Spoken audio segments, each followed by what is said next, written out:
প্রিয় ষষ্ঠ শ্রেণীর শিক্ষার্থীরা, পড়াশোনা করি চ্যানেলের পক্ষ থেকে তোমাদেরকে অনেক অনেক অভিনন্দন। আমরা আজকে বীজগণিতের 3.3 অনুশীলনী 2026 সালের নতুন বইয়ের যে নমুনা প্রশ্ন রয়েছে সেটা সলভ করছি।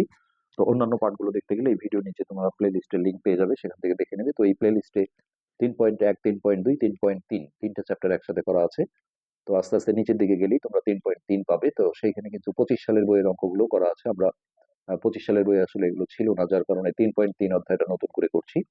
আর 3.1 আর 3.2 এর অঙ্কগুলো কোনো পরিবর্তন আসেনি, সেগুলো কিন্তু আমাদের আগের ক্লাসগুলোই রয়েছে, সেগুলোই তোমরা দেখতে পারো। তো এখানে বহু নির্বাচনী প্রশ্ন, টিক চিহ্ন এখানে দেওয়া আছে। আমরা অঙ্কটা তুলে নিই। 1 নম্বর এখানে আছে বক্স -15 সমান -10। আগের পাটে আমরা এই ধরনের অঙ্ক 3 নম্বর অঙ্কগুলো করেছিলাম। তো এটা বা দিয়ে করতে হয়, -15টা ওই পাশে গেলে প্লাস হয়ে যাবে। তো আমি চাইলে দেখো এটাও আগে লিখতে পারি, তাহলে 15 - 10 লিখতে হবে। আর যদি এটা আগে লিখি তাহলে -10 + 15। তো যখন এরকম দুইটা ভিন্ন ভিন্ন চিহ্ন হয় তখন বিয়োগ করা লাগে, আর বড় সংখ্যার আগের চিহ্নটা দিতে হয়। অর্থাৎ বক্স সমান 15 থেকে 10 বিয়োগ করলে 5, আর বড় সংখ্যা যেহেতু 15 তার আগে যেহেতু প্লাস ছিল, সো অ্যান্সার হবে আমাদের +5। তো এই যে দেখো গ নম্বর অপশনটা এখানে ছিল +5। নিচের তথ্যের আলোকে 2 এবং 3 নং প্রশ্নের উত্তর দাও। এখানে তিনটা দেখো ঋণাত্মক পূর্ণ সংখ্যা। পূর্ণ সংখ্যা মানে যেগুলোতে দশমিক থাকে না, মাইনাস থাকতে পারে, সমস্যা নেই। তো প্রথম সংখ্যার সাথে দ্বিতীয় সংখ্যার যোগাত্মক বিপরীত সংখ্যা যোগ করলে কত হবে? তো যোগাত্মক বিপরীত মানে আসলে কি সেটা তোমাদের বুঝতে হবে। এই যে দ্বিতীয় সংখ্যা দেখো -8, হ্যাঁ, তো কোনো মাইনাস যুক্ত সংখ্যার যোগাত্মক বিপরীত চাইলে প্লাস হয়, +8। আবার যদি কোনো প্লাস সংখ্যার, যেমন +5 আছে, এর যদি যোগাত্মক বিপরীত চায় তাহলে -5 হবে। তো দেখো প্রথম সংখ্যার সাথে, তাহলে আমরা 2 নম্বর, তাহলে আমাদের প্রথম সংখ্যা কত? প্রথম সংখ্যা হচ্ছে -7। এই প্রথম সংখ্যার সাথে বলা হয়েছে দ্বিতীয় সংখ্যার যোগাত্মক বিপরীত সংখ্যা যোগ করলে, তাহলে যোগ, দ্বিতীয় সংখ্যাটা আমাদের ছিল -8, তাহলে যোগাত্মক বিপরীত সংখ্যা হবে +8, অর্থাৎ এই +8 এখানে আমাদের যোগ করতে হবে। তো দুইটা ভিন্ন ভিন্ন চিহ্ন থাকলে আসলে বিয়োগ করতে হয়, এটা হাজারো যোগ বলুক আসলে বিয়োগই করতে হবে। তো 8 থেকে 7 বিয়োগ করলে 1, আর বড় সংখ্যার আগে যেহেতু প্লাস আছে, সো এটা হচ্ছে +1 আমাদের অ্যান্সার। এই যে গ নম্বর অপশনে দেখো +1 ছিল। তো প্রথম সংখ্যার সাথে সাথে দ্বিতীয় সংখ্যার যোগাত্মক বিপরীত আবারও দেখি। প্রথম সংখ্যা ছিল -7, আর দ্বিতীয় সংখ্যার যোগাত্মক বিপরীত +8, এটা যোগ করে দিলাম। হ্যাঁ, ঠিক আছে। এরপর 3 নম্বর, প্রথম ও তৃতীয় সংখ্যার যোগাত্মক বিপরীত সংখ্যার, তাহলে দেখো প্রথম সংখ্যার যোগাত্মক বিপরীত, প্রথম সংখ্যাটা ছিল -7, তাহলে যোগাত্মক বিপরীত হবে কি +7, প্লাস না দিলেও হবে। এরপর তৃতীয় সংখ্যাটা আমাদের ছিল -9, তো এর যোগাত্মক বিপরীত হবে +9। এখন বলেছে প্রথম ও তৃতীয় সংখ্যার যোগাত্মক বিপরীত সংখ্যার যোগফলের সাথে, তাহলে এই দুটো আমরা যোগ করে নেব। 7 + 9 9, 10, 11, 12, 13, 14, 15, 16। তো এর সাথে দ্বিতীয় সংখ্যা যোগ করলে কত হবে? তাহলে যোগ, এখানে কিন্তু দ্বিতীয় সংখ্যার আর যোগাত্মক বিপরীত বলা হয়নি, দ্বিতীয় সংখ্যা যোগ করলে, তাহলে এখানে দ্বিতীয় সংখ্যা ছিল আমাদের -8, এটা আমরা যোগ করলাম। এটা মানেই যোগ করা। এখন আমরা এটা আগে ব্র্যাকেটটা তুলে নেব, গুণ করে প্লাস মাইনাসে মাইনাস দিয়ে, হ্যাঁ, -8। কিন্তু এখন আমাদের 16 থেকে 8 বিয়োগ করলে হবে 8।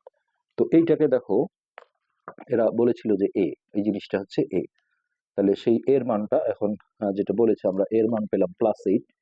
তো এখানে বলেছে যে এটা কিন্তু ছোট চিহ্ন, অর্থাৎ এখানে যদি আমি 8 বসাই, হ্যাঁ, ওরা বলছে যে 8টাই ছোট, -15 বড়। এটা ভুল, কারণ মাইনাস যুক্ত সংখ্যা আসলে প্লাস সংখ্যার চেয়ে কখনোই বড় হতে পারে না, এটা 0-র চেয়েও ছোট।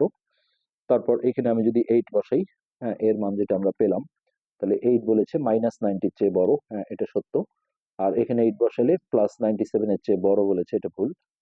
এটাও ভুল, যে -97টাকেই বড় বলেছে 8-এর চেয়ে, তাহলে এই খ নাম্বারটা হচ্ছে রাইট অ্যান্সার। আচ্ছা, এরপর আসো 4 নাম্বার। 4-এ যেটা বলা হয়েছে, এ হচ্ছে এটা আর বি হচ্ছে এটা, তাহলে এখানে ক্যালকুলেশন গুলো আমাদের আগে করতে হবে যে এর মানটা আসলে কত আসে, তারপরে আমরা প্রশ্নগুলোর উত্তর দিতে পারবো। তো এ বলেছে দেখো 45 মাইনাস -11। তো এই ব্র্যাকেটটা তুললে -7 এসে প্লাস হয়ে যাবে, তারপর এটা আমরা যোগ করলে পাবো 5 আর 1-এ 6, 4 আর 1-এ 5, 56। তো এই যে এখানে 1 নম্বরে বলেছিল এর সমান 56, এটা রাইট। এবার আমরা বি এর মানটা ক্যালকুলেশন করে দেখি কত আসে। তাহলে বি সমান হচ্ছে 57 প্লাস -4। তো এই ব্র্যাকেটটা তুললে প্লাস মাইনাসে মাইনাস 57 মাইনাস 4। তো এটা আমরা বিয়োগ করি, 4 আছে 7 হবে 3 53।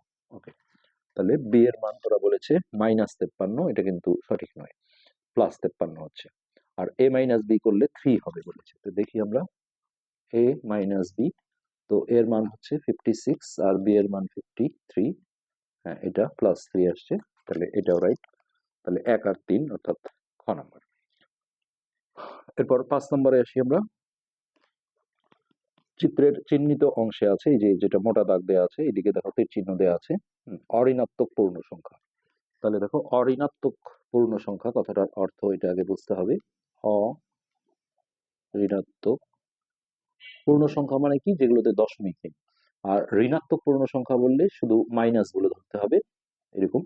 আর যদি ধনাত্মক পূর্ণ সংখ্যা বলে তাহলে হচ্ছে 1 2 3 প্লাস মানগুলো। আর যখনই অঋণাত্মক বলে তার মানে ঋণাত্মক নয়, কিন্তু কথাটা আসার কারণে এর সাথে জিরোটাকে ইনক্লুড করে নিতে হয় প্লাস মানগুলোর সাথে, 1 2 3 এইভাবে চলতে থাকবে।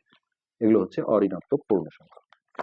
তো এখানে বলেছে যে দেখো চিত্রের চিহ্নিত অংশে আছে, তো এই চিহ্নিত অংশে কি কি আছে দেখো, জিরো যেহেতু আছে, যে জিরো থেকে গেছে, তারপর 1 2 3 4, হ্যাঁ এগুলো সব অঋণাত্মক পূর্ণ সংখ্যা, সকল মৌলিক সংখ্যা। তো এটা কিন্তু শেষ হয়নি, যেহেতু তীর চিহ্ন দেওয়া আছে, এটা চলছে এদিকে। তো যত মৌলিক সংখ্যা আছে দুনিয়ায়, যেমন 2 3 5 7, এগুলো কিন্তু আমরা আস্তে আস্তে সবই এখানে পাবো। সকল জোড় সংখ্যাও কিন্তু এখানে পাবো, 2 4 6 8, যেহেতু এটা চলছে। তাহলে এটা তিনটেই রাইট।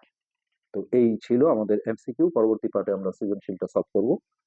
আজকে এ পর্যন্তই। ধন্যবাদ।